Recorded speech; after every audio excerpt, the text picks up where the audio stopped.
The flight had lasted over 12 hours. The airplanes had been escorted by Pacific Fleet's MiG-31 naval aircraft.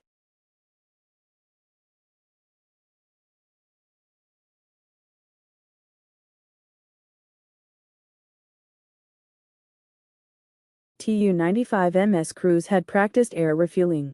Pilots from long-range aviation periodically conduct flights over the neutral waters of the Arctic, North Atlantic, Black and Baltic Seas, as well as over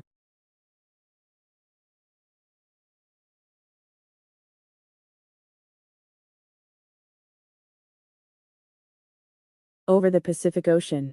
All the flights of Russian aerospace forces airplanes are conducting in strict compliance with the international airspace usage regulations.